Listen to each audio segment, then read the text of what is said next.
Hello, everyone. Hope you're doing okay on this Monday night. You have to forgive me if I don't sound 100%. I have been sick all week. Hopefully, I'll be over it in the next couple of days, but, no time to rest when there's people to argue against and when I have literal work to do. Let me go ahead and say hi to the chat. Samuel Russell, Nico Safer, Hopeless Peaches, hello, child. Papa Huz69, John Caulfield, Jesse Guarardo, Team Dark for Smash, Water Dorito the 12-year-old, Evmon, Hattie, Moonextra, Benazer Galsby. Let's see here. Anybody else new? Brick Bro. If that's Brick Brony, you can piss off. If not, you're welcome to stay. Shar RDX, Sam Newsman, the most trusted puppet in news. Lulzy, Kalon Young, Geigenmeister, Black Wolf Hybrid, Deborah David, Mark Baker, Chocolate Watermelon 28, Andrew, repetitive. No, there will be no bigger boobs. Sorry, I am not Mally Malware. British Carver Guy, hello Grim. I'll stop calling you 12 when you stop being 12. Brick Bro, there's an idiot I had to deal with named Brick Brony who, well, does not take the hint of piss off. And to answer your question here, Samuel Russell, I actually enjoyed New Adventures of He-Man overall. So, what we're going to be doing, hello Angry Tiger Man, valid name, we're going to be going over some videos by a channel called Marvelous Videos, who has covered various nerd topics, but he's done some quote-unquote informational videos about ThunderCats, and I saw one and made my head hurt, but I figured I might as well look at all of them. Well, not all of them. We're going to look at 3 of them. Thoughts on the Wheeljack design from Rise of the Beast. Don't care for it because I don't really care for those designs in general. F Motu Thunder, I agree. He's probably seething in chat right now. I'm sure he'll pop up in the group chat and make all sorts of dumb statements. But that's fine. We just poke him with a stick and he goes away. Ask him how his fake children are doing. Anywho, let's go ahead and get into this.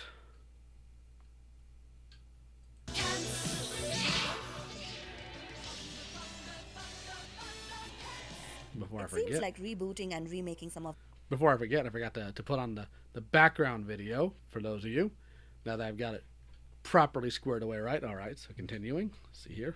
The iconic 80s cartoon franchises are in trend these days. From shows like He-Man and the Masters of the Universe reboot to She-Ra and the Princesses of Power, fans... Which are 2 completely different shows with 2 completely different fan bases. But yeah, go ahead. ...have enjoyed back-to-back projects, and how can ThunderCats be far behind? It's going to be far behind, because it always is. Live-action ThunderCats movie has been teased around for far too long. No, it hasn't. And after decades of deception and missed opportunities, it seems like the agonizing wait is finally over. You probably remember ThunderCats as a landmark event of 80s pop culture, and what started as an animated series soon spanned across a successful franchise, including comics, video games, and action figures. It was a story about cat-like humanoid alien warriors called the ThunderCats, who settled down on Third Earth after their home planet Thundera was destroyed. Evil forces continued to stalk them, and it was a battle against all odds for these brave and gallant heroes. In this video, we will bring you everything there is to know about this live-action movie, and also take you through... What live-action movie? Because there's never been one announced. ...all the times when we almost had a ThunderCats flick. Before we go into our explanation, we have a very small request. If you like our content, please support us by subscribing to our channel. This is a small click for you, but for us, it means a lot. Thank you. Let's begin.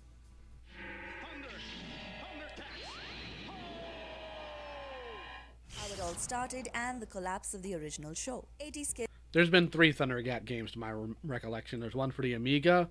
There was one on the Cartoon Network website, and there's one side-scrolling from the 2011 show. Kids were spoiled for choice with one brilliant cartoon show after another, and ThunderCats was among the best of the lot. The action-packed adventures had all the elements of a well-made fantasy, sci-fi series, and created by Leonard Starr and Tobin Wolfe. The series aired for 4 seasons during its initial run. While one might speak highly of the everlasting legacy of the show, the original series got cancelled prematurely, and there were several factors that led to this abrupt ending.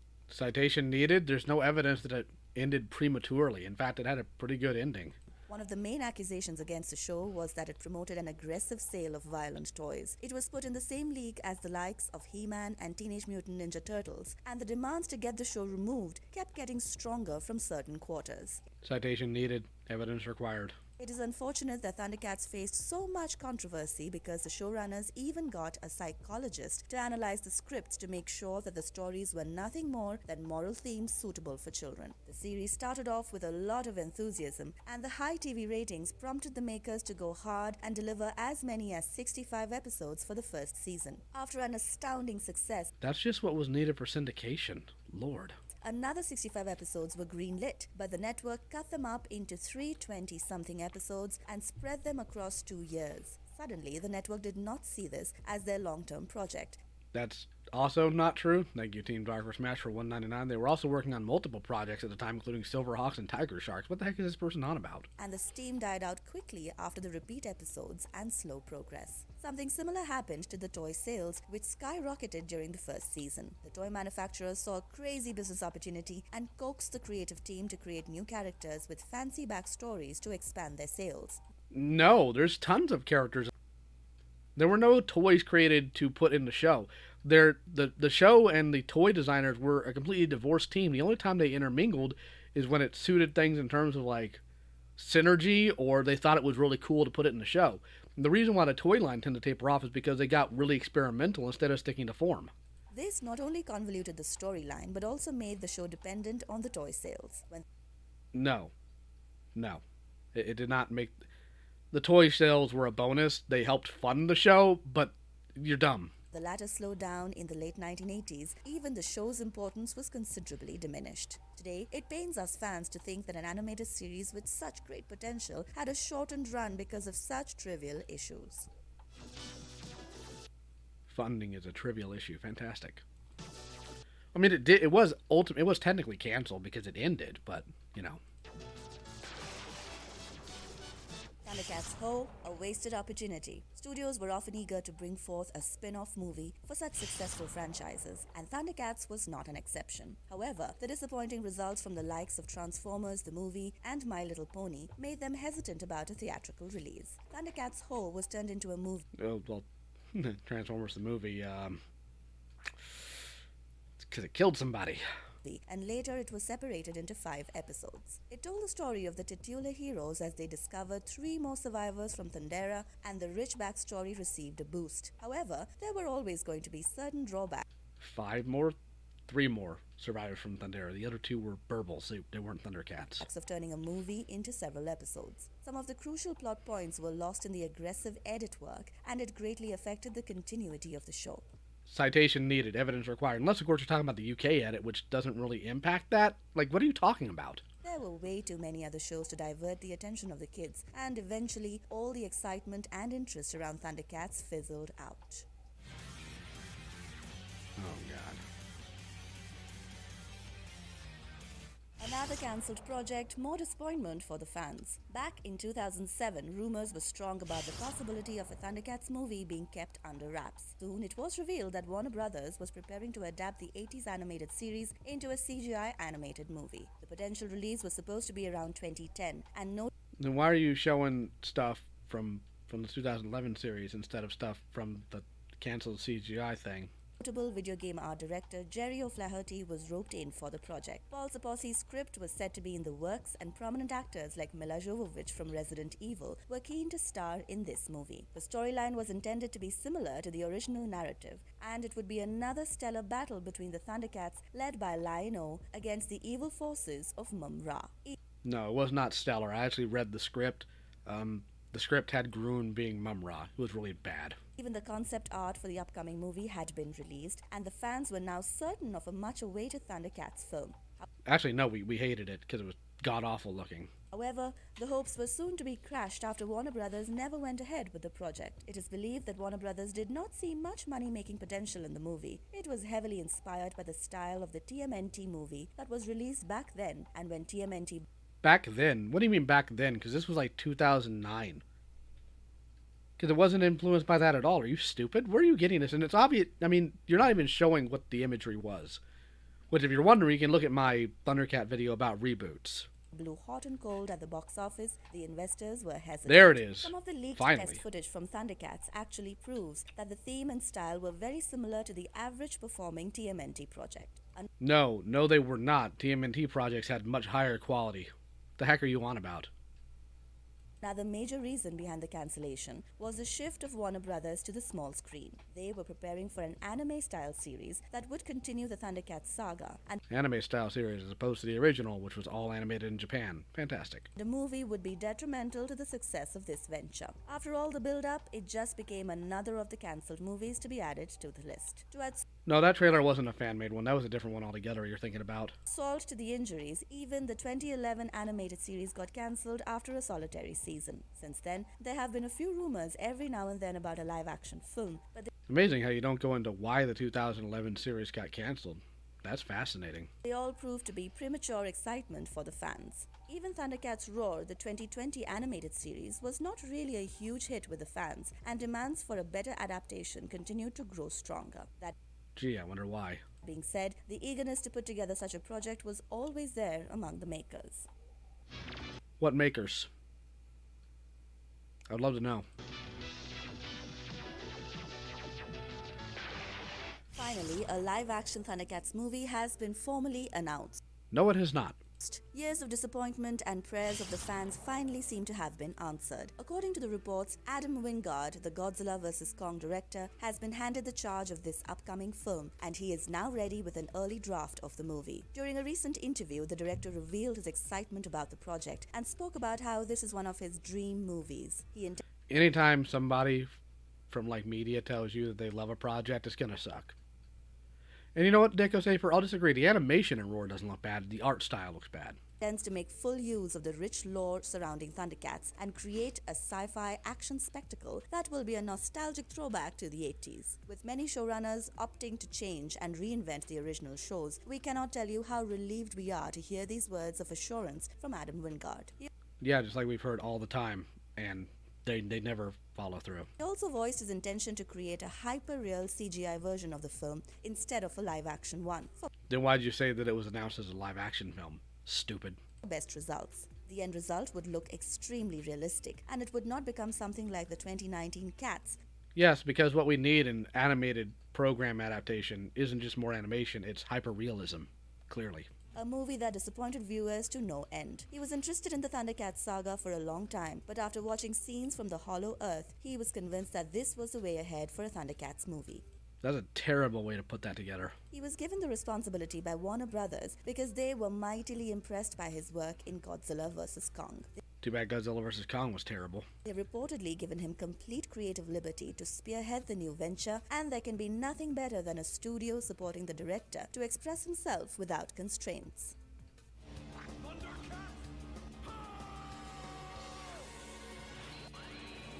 What could the story and cast of the movie look like? You have no Simon idea. Barrett, the Thundercats writer, is very excited about this upcoming movie, and he believes that Adam Wingard will take the fans by surprise with his take on these feline alien warriors. I'm sure he'll take us by surprise by doing something worse than anything else. We have already witnessed what he is capable of in Godzilla vs. Kong, and with all the hype around the new project, we expect nothing short of a blinder. The director has already stated that he doesn't want the movie to be restricted for children, and he is set to go ahead with an adventure-based storyline that would appeal to a wider audience. Not much is known about the story, but you can expect the plot to stem from the original Not much is known about the stories. Yeah, I wonder why. Probably because it hasn't been written yet. And even here you say release date story previously. You don't.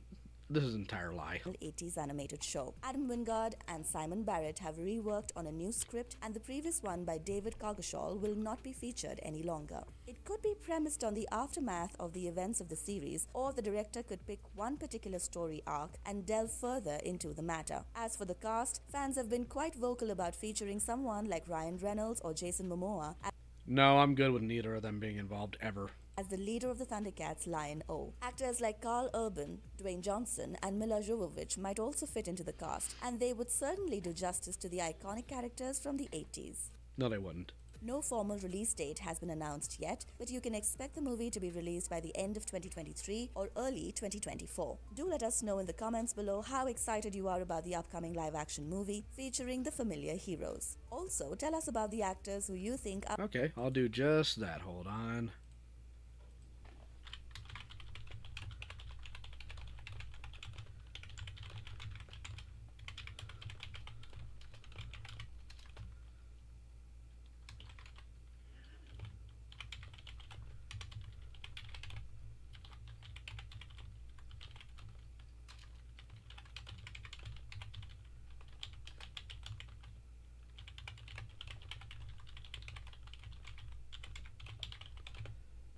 There we go.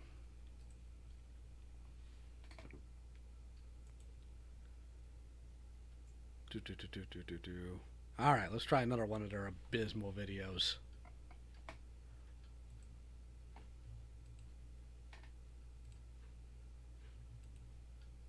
I have been tagged. Whom's tagged me?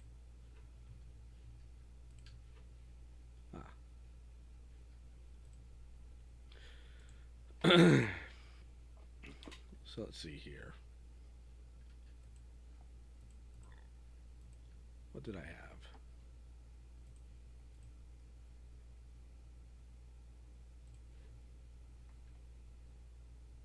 Alright, so we have the video about Mum-Ra next.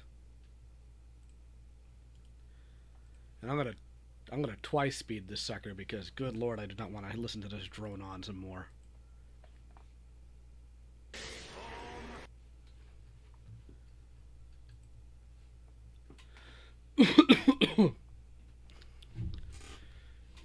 My ideal ThunderCat reboot's a different matter altogether. Let's go ahead and speed this up. I am so going to bed after all this. I am tired.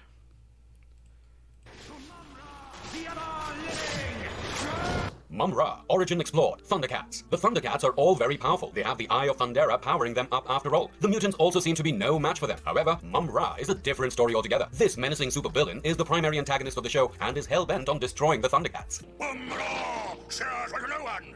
Give me the sword. For a kid's show, Mum-Ra is portrayed as a character who is way too evil. The entire atmosphere turns super menacing whenever he is on screen. He is constantly scheming and planning to kill off the ThunderCats, which is another theme that children's cartoons try not to dive into unless the audience is slightly more mature. No. Like, literally no. Like, typically in a good versus evil story, the villain, regardless of the age of the audience, wants to destroy the heroes. That's what that happens. I mean, you're stupid. Come forth from your cocoons. But Mum-Ra has no remorse for his actions at all, be it the original ThunderCats, where he goes from being an Egyptian Sem-Priest to the undead sorcerer, or in the 2011 reboot, where he goes from being an interstellar conqueror to the man behind the destruction of planet Thundera. In today's video, we are going to venture... There was no destruction of the planet Thundera in the 2011 series, because Thundera wasn't a planet.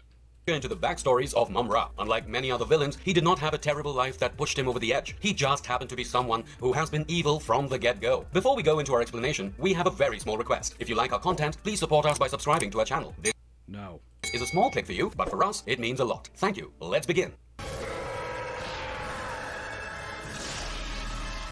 Mum-Ra, backstory explored. Wildstorm Comics have ventured into the origin stories of several characters from the ThunderCats in ThunderCats Origins Heroes and Villains. In this one-shot mini-series, Mum-Ra opens the comics with his story. Before becoming an arch-nemesis to the ThunderCats, he used to be a royal aide. It is quite evident that his story takes direct inspiration from ancient Egyptian lore. A man named Gee, a character named Mum-Ra takes inspiration from ancient Egyptian lore. Aren't you smart? Wahunk mummifies the pharaoh's second-born son. The pharaoh thanks Wahunk, who claims that it is only his It's Wahanka, not Wonk. Moron. Responsibility to serve the family. He is also acknowledged by the pharaoh for being the most trusted advisor. The pharaoh has plans for Wahunk, who he considers to be a part of his family, but he is oblivious to the man's true intentions, which are to overthrow him. Needless to say, this man with a false facade of servitude that hides relentless ambition is Mum-Ra. As Wahunk spends time by himself, he complains about the pharaoh's incessant whining. He talks to his pet Martep, who It's not that he's talking too fast. I sped it up so I don't have to deal with it. later becomes his pet Marmot, as he claims to put up a mask of being a loyal advisor. But all is good since the pharaoh does not suspect anything. Wahunk wants a piece of the kingdom, and he plans to take it from the pharaoh by himself. Soon, Wahunk uncovers 4 magical runes, with which he intends to summon spirits a lot more powerful than the pharaoh, as each rune represents one of the ancient spirits of evil. Wahunk keeps the runes around a well and activates them to summon the spirits. He offers himself as a servant to the spirits, but he wants something in exchange for his eternal servitude, power. He claims that the pharaoh is weak and squanders his powers. This is why he wants a part of the power of the ancient spirits of evil so that he can overtake the... This is actually from the Wildstorm comic, Heroes and Villains Origins. Honestly, the story itself is actually pretty solid as an origin for Mum-Ra.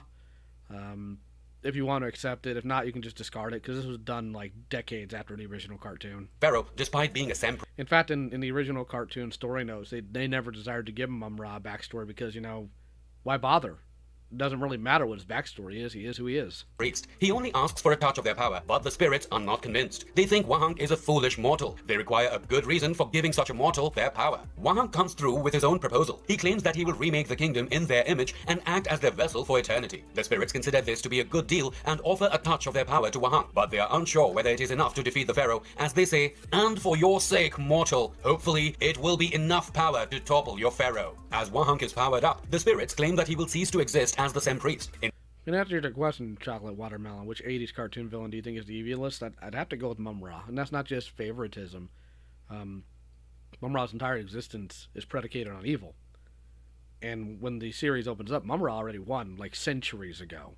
Instead, he will be the immortal wizard Mum-Ra. The power changes Mum-Ra's appearance as he turns blue in color. This is not much of a transformation, however, but this is explained as the story progresses. The pharaoh detects Wahang, who has been dealing with the black arts, as he comes forth to punish him for it. Wahang, now known as Mum-Ra, claims that the pharaoh does not have enough power over him and forces him to kneel before him. However, the pharaoh's son soon comes to defend his father and even manages to overpower Mum-Ra. With Mum-Ra surprisingly defeated by the pharaoh's son, he is now to be mummified and buried. The son wanted to burn him in the pyre, but the pharaoh insisted he be mummified for his years of servitude. However, he soon realizes that Mum-Ra could not be killed by cremation anyway, for he is already dead. He points how his mortal flesh has been replaced by necrotic tissue that does not rot. Mum-Ra got his powers from the ancient spirits of evil, but at a terrible cost. He decides to trap Mum-Ra in an onyx tomb for all of eternity, making the option of mummification over cremation a curse Well, it's not an onyx tomb, it's an onyx pyramid. instead of a blessing, and the pharaoh's son takes pleasure in that. Yeah, they've strayed away from calling him a devil priest. I'm not really sure why. He is then dropped into the darkness of the tomb, where Mum-Ra calls out to the ancient spirits again, as he cries out, "Why have you forsaken me?" The spirits call him out on his incompetence and order him to build 4 huge statues in the Black Pyramid, but only using his withering dead hands. It was a task that would take 600 years, but after that, the spirits would allow him to break free and give him access to power that can defeat any pharaoh. And honestly, I actually enjoy that origin because it shows that the ancient spirits of evil are they're dickheads. And they do force Mum-Ra to do things that he doesn't want to do just because they think it's amusing. Like, I actually enjoyed that. Too bad that by the time Mum-Ra accomplished this task and gained access to becoming Mum-Ra the Ever-Living, Pharaoh ceased to exist. The Mum-Ra, the ever-living! Mum-Ra in the original ThunderCats animated series. The original ThunderCats animated series portrayed Mum-Ra in a terrifying and menacing manner right off the bat. There was nothing funny about him. No humor was used to lighten up this antagonist. He was practically evil personified. Not like he was a person at all, but you get the idea. He was an undead sorcerer and demon priest, the birth of which we already know of thanks to Wildstorm Comics. He made his first appearance in the 2nd episode of the series, known as The Unholy Alliance. While the pilot episode exposed the mutants of Plundar as the villains, the sophomore episode of the show brought forth an alliance between the main bad guy and the mutants, namely Slythe, Jackalman, and Monkian. Here, Mum-Ra has already built the statues for the ancient spirits of evil. He has his bubbling cauldron, which brims with a pink liquid and allows him to look at the outside world or at incoming threats. He has terrorized Third Earth while living within the confines of his Black Pyramid. He can occasionally leave the place, provided he summons the ancient spirits of evil to turn into Mum-Ra, the Ever-Living. As such, the godlike entities use Mum-Ra as their vessel, or rather, as their key to interacting with the physical world. Meanwhile, Mum-Ra has to dedicate his being to their perpetual servitude. He seeks the Eye of Thundera, a powerful Thunderian relic, for which he comes up with a horde of ways to take down the ThunderCats, with Lionor's sword having the relic embedded in its hilt. Well, until he realizes he can't use it, and he just wants to wipe everybody out. He also does not have the best relationship with his allies, as he expects their betrayal while being completely okay with betraying them himself. Well, he's evil. That's the entire point. What starts off as a ploy to get a relic soon turns into something more personal. Constant defeat at the hands of Lionel and the ThunderCats makes Mum-Ra detest them so much that he grows desperate to defeat them in general and rid Third Earth of them. To understand him better, let's get down to the episode where he was first introduced, the Unholy Alliance. It opens with the ThunderCats trying to salvage their food rations and equipment from their damaged flagship. That is the ship they used to come to Third Earth from a destroyed Thundera. The ship was destroyed after sustaining 2 attacks from the mutants of planet Plundar, who were after the Eye of Thundera, while Chitara No, that's not why the ship was destroyed. The ship was destroyed because it crash landed, stupid. and Tigra go ahead to find a place to build the cat's lair, Lionel decides to scout the surrounding area by himself, leaving Panthro and Snarf behind. Of course, he takes the Sword of Omens and the Claw Shield along with him, lest there be any danger. Since Lionel is an overgrown Thundercat with a mind of his 12-year-old self, the other Thundercats believe that it is best for him to scout the place by himself without any aid, since he requires first-hand life experience to mature as the one destined to be the Lord of the Thundercats. Meanwhile, the mutants, Slythe, Monkian, and Jackalman are flying in their ship to find Lionel, whose sword has the Eye of Thundera, and to find a suitable spot to build the Castle of Plundar. While examining the terrain of the planet, they come across barren lands of sand with the occasional pyramids. Soon, they find a pyramid more different than the others and onyx in color. The structure emits lightning as the mutants approach it, so they are forced to land since they cannot go any further. The mutants go inside the pyramid. Well, they're forced to land because they're shot down. where a voice leads them to Mum-Ra, the demon priest. He is a withered wizard who is mummified all over. He also seems to be surrounded by 4 structures around him, the idols of ancient spirits of evil, while a sarcophagus stands behind him. The mutants and Mum-Ra do not get along at first. In fact, the mutants stand against the wizard. But when Mum-Ra reveals that he is after Lion-O's destruction and the Eye of Thundera as well, the mutants realize that they have a common goal. Well, that and he sinks their ship with all their crew inside, proving that he'll kill any of them if they get out of hand, so...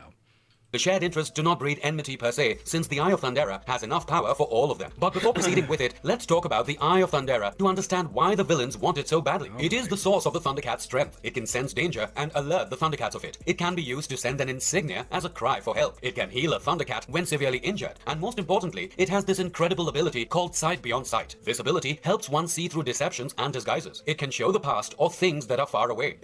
It actually can't show the past. Like, it's been very stated that it can't do that. Can also counter sorcery, black magic, and hypnosis. The catch is, the Eye of Thundera can never be used for evil, so Mum-Ra or the mutants will technically never be able to utilize its powers. But they are unaware of that. They think that it can be useful for them as it is to the ThunderCats. Anyway, back to the episode. Mum-Ra offers them to ally with him, but the mutants are against it. They threaten to blow up the Black Pyramid using their weaponry from the spaceship alongside the other mutants. However, Mum-Ra's powers are beyond that of the mutants, and he uses his magic to make the ship sink. The mutants witness the imagery via the visions from Mum-Ra's bubbling cauldron, which leaves them with no other choice but to form this unholy alliance. As Lion-O wanders through Third Earth, Mum-Ra uses his powers to teleport the mutants. This isn't really about his origin, is it? This is just recapping the second episode. Let's see here. Do we actually get anywhere here?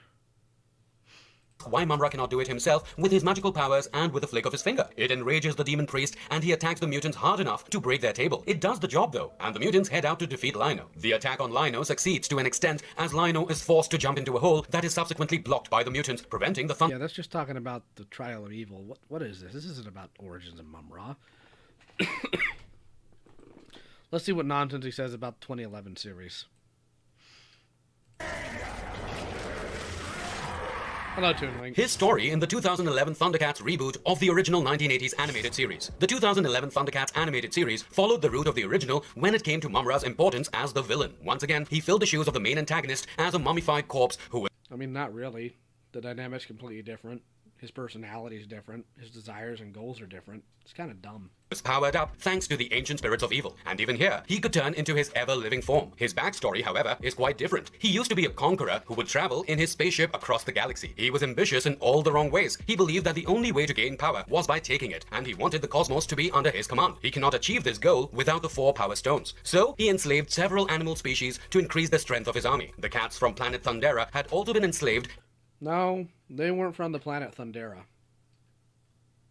You actually find out in the second season source material that was given out that apparently Mum-Ra was a genetic engineer and created them.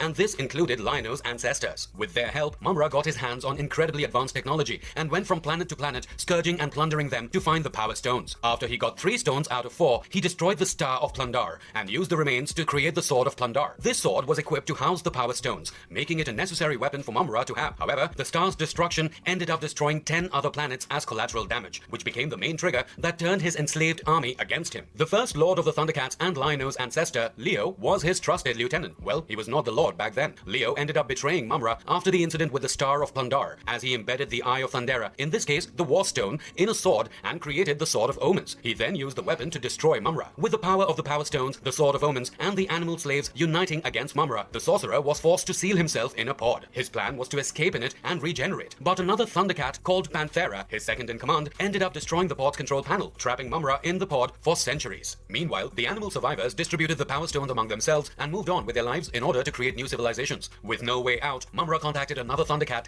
Yeah, there's way too much Thanos in this version of Mum-Ra, that's true. named Groon via telepathy. Around that time, Groon and Panthro had been sent to find the Book of Omens, a relic from Thundera's treasure by King Claudus, that is Lion-O's father. Groon was soon offered power by Mum-Ra, and he accepted it, but he would only get it if he freed the sorcerer. With Mum-Ra free once again, he set out to find the Power Stones. Here, the mutants are replaced by lizard men, a race who were oppressed by the Thunderians while being enemies themselves.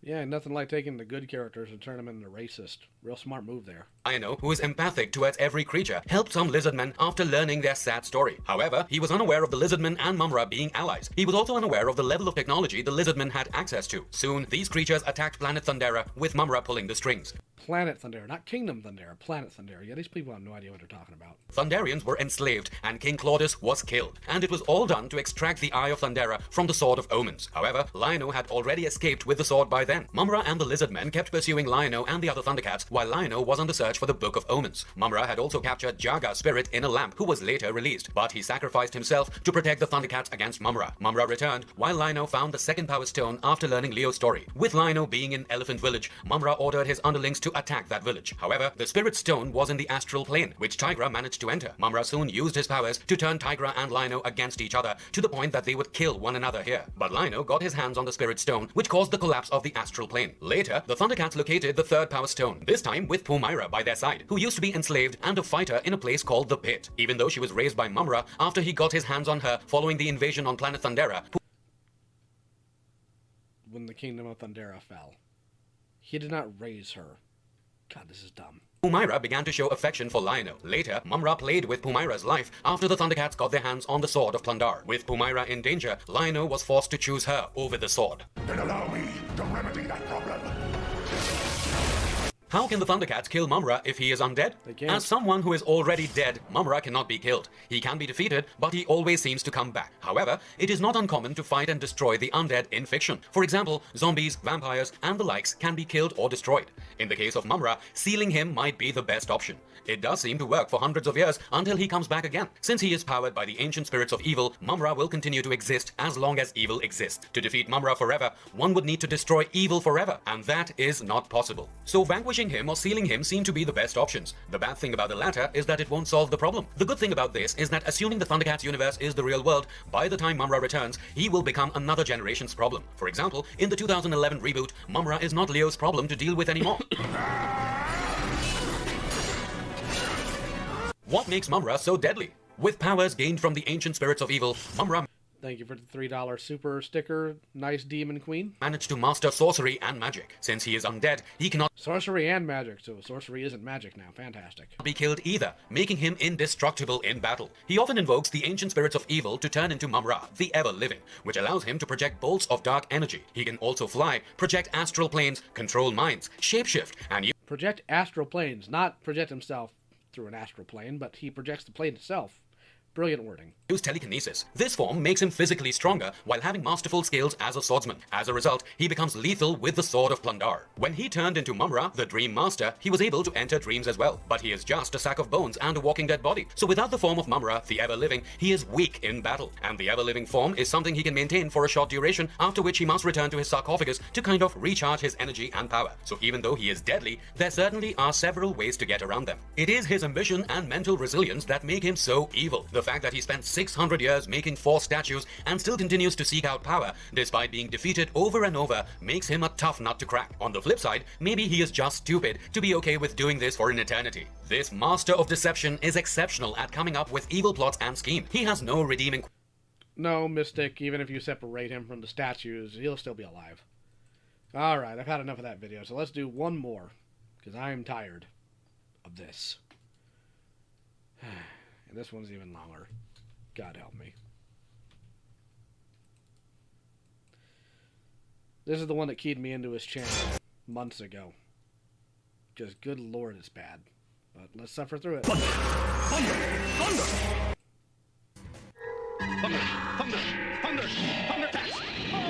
Lion-O's backstory explored. Lion-O was born as a noble on the planet Thundera. His father, Claudius, was the ruler of the planet and the lord of the Thundercats. However, all of that was turned on the head in the very first episode itself. The show begins with Thundera being on the brink of destruction. Lion-O is only 12 years of age, and as per the rituals go, he is supposed to be the next lord of the Thundercats. He escapes the planet in Thundera's royal flagship alongside other Thunderian nobles, such as Panthro, Tigra, Chitara, Wily Kit, Wily Cat, and most importantly, his mentor, Jaga. Their journey to a new safe planet is not a guaranteed success. However, since the royal flagship is soon attacked by the mutants from planet Plundar, a planet that was an enemy of Thundera's, their goal? To get their hands on the Eye of Thundera, a mystical gem that was the source of the power of the Thundercats. It was embedded in the hilt of the Sword of Omens, which was a weapon that would generally be wielded by the Lord of the Thundercats. Since Lion-O is only 12 years old, he is no lord, at least not yet. He does not even have the strength to lift the sword. The mutants infiltrate the royal flagship and begin to destroy the fleet. But before they can get their hands on the Sword of Omens and the Eye of Thundera, the weapons come alive in the hands of Lion-O. An insignia or a cat emblem is projected from the Eye of Thundera, and the mutants realize that this fight is not one that they can win anymore. And so, they run. With the ship ransacked and crippled. We're not going to watch all of this, because most of this is a recap, and I know more than they do on this. Daimo Z, thank you for $2 super chat. Why did Heroes make Mumra another generation's issue? Because you really can't do much other than that. You can't kill him. Can't stop him. Alright, so let's find out why they're bringing up Claudus's trial. Their lives before the destruction of Thundera, sometimes going further back in time as we get a glimpse into the lives of Lion-O's ancestors. After giving the readers insight into the origins of Mumra and Chitara, the comic chooses Claudus as its main character. Here we see how Lion-O's father, Claudus, became the Lord of the ThunderCats. It also shows us how the story about Claudus's anointment trial of evil, is not bad. It's got some canonical issues, because you're not supposed to be able to use the Sword of Omens for your anointment trials. how different Lion-O's father had it. In a way, the mental pressure was a lot worse for him. But in Lion-O's defense, King Claudus was not a cub stuck in an adult body. Jaga lays down the final test of the anointment trials for King Claudus, who seems to be very sure of his victory, having done Jaga didn't lay it down. The Guardian of the Book of Omens did. well so far. Jaga called him out on his arrogance and tells him how his final trial is bound to be quite psychologically taxing for him. In the So now you can't even follow the comic? story, Thundera is on the brink of a galactic war, and the conditions of that war play a part in Claudus's trial. But his enemy is not an outsider, not a mutant from Plundar or any other enemy planet. The contender is someone from planet Thundera's Royal Council itself. This man is presented as a corrupt general who is leading Thundera headfirst into a war for his personal benefit. He is also the man behind the death of Claudus's grandfather.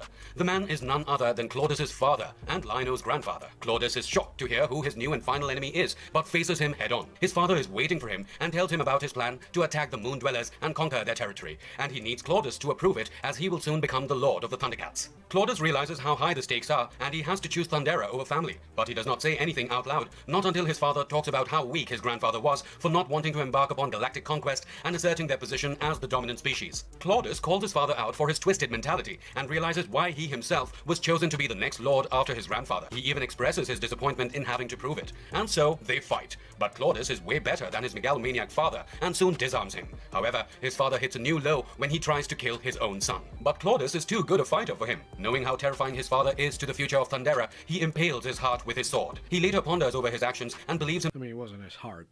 If you think that's where the heart's located, you probably need an anatomy lesson. himself to be the same as his father, since he ended up killing him. But Jaga reminds him that Claudus did not do this for a selfish reason. He did this for the well-being and the future of Thundera, which is what he should do as the Lord of the ThunderCats. Okay, so I'm going to skip through 2011. Let's go ahead and go into powers and abilities. This will be interesting. Left him devastated. ThunderCats! Ho! What makes Lion-O so powerful? The anointment trials did more than enough to prove Lion-O's powers and abilities, as he had to outdo the best in the game to stay on top of the pyramid, or maybe, in a lion's case, on top of the food chain. His physical strength equals A lot of people try to paint the anointment trials from the original series as some sort of like pseudo macho pissing contest. That's not the point. The point of the anointment trials isn't to show that Lion-O is better than all the other ThunderCats. It's for him to understand all their individual strengths and weaknesses so he can work better with them as their leader. And that he had to think around their natural abilities to try to find a way to best them in their field. That's what a good leader does. that of Panthros, if not exceeds it. As a big cat himself, he is quite agile. This makes us wonder why falling off a cliff was such a problem for him, since he would just land on his feet, wouldn't he? His endurance is incredible Have you ever seen a lion fall? as well, as he managed to defeat Chitara in a race with that very ability. In a shorter race, he wouldn't have fared so well, but in the long run, pun intended, he gets the top spot. In the other trials, Lion-O emerged victorious with the power of his wits. You know, that's actually what I liked about the original show. Is they paid a lot more attention to, for the most part, big cats and what they operate with. Cheetahs really can't run very fast for very long because they get completely burned out on that. Conventionally, macho protagonists like Lion-O are often made to be more on the dumber side. No brains and all bronze. Lion-O strays out of that convention as he is shown to be quite clever and intelligent whenever necessary. In fact, he is the type who avoids violence instead of running headfirst into it. But that does not mean that he is not brave enough. In fact, he is the bravest character in the show, especially when it comes to saving his friends. I don't know. I think Snarf's a little braver. He happens to have an incredibly heightened sense of smell and sight, alongside his extraordinary durability and reflexes, thanks to his cat-like heritage. In one episode, he was also able to survive the vacuum of space alongside Snarf and Panthro. I mean, any character can in ThunderCats, because for some reason space has an atmosphere in ThunderCats. When it comes to abilities, Lion-O excels at hand-to-hand combat and as a sword fighter, slashing through his obstacles at the blink of an eye. With the Sword of Omens and the Eye of Thundera, he is not someone you want to mess with. In fact, the sword alone can have its own power segment. As the Deus Ex Machina of the plot, the sword can practically do anything the plot requires it to do. So apart from the regular slashes, sight from the Eye of Thundera, casting of force fields and energy blasts, the Sword of Omens can also act as a boomerang and control the weather. Lion-O often flies on it and attacks the villains with the ThunderCats insignia flying out of the sword. Other than that, his claw shield acts as a very versatile weapon, often sharpening Lion-O's punches and allowing him access to grappling hooks whenever necessary. For someone who seems to fall off a cliff every now and then, grappling hooks are a great thing to have. Lion-O can look across the planet or wherever he wants with the visions from the Eye of Thundera. Mastering sight beyond sight also gave him the ability to make sound judgment and Just want to say, one of my favorite episodes of the original series was The Mountain, because it opens with Mum Ra, like, tearing into the mutants verbally.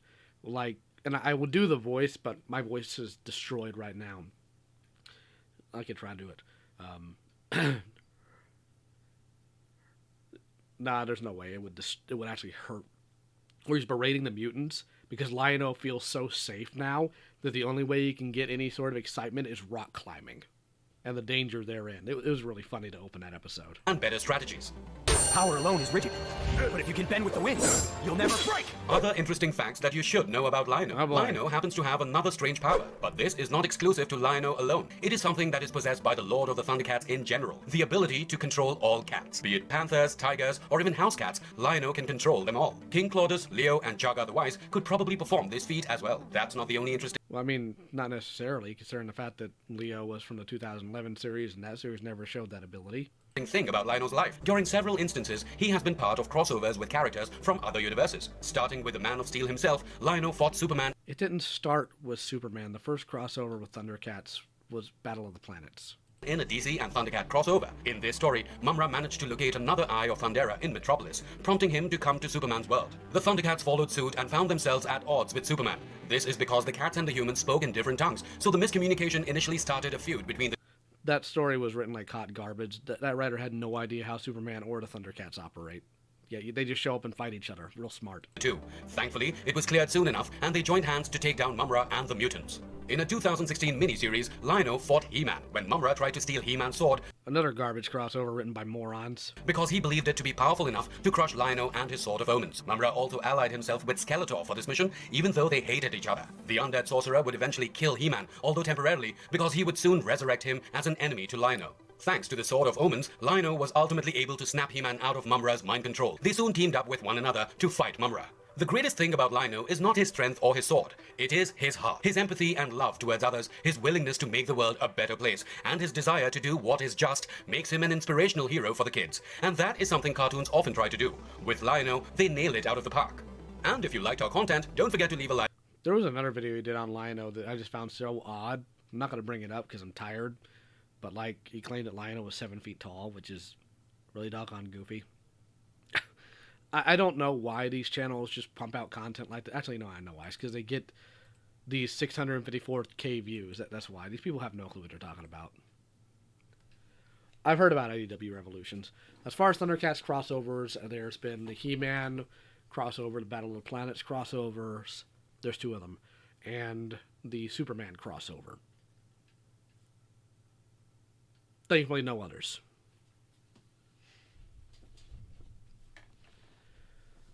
Yeah, content farming, literally. So maybe we'll go over more of this idiot's videos at some point, but I am completely unimpressed, and I find it laughable, and I wonder how he can put these out without getting copyright claimed into oblivion. But I am tired. My voice is killing me. Hopefully I'll have some content for you guys at the end of the week. You guys have a good night, and I'll catch you later.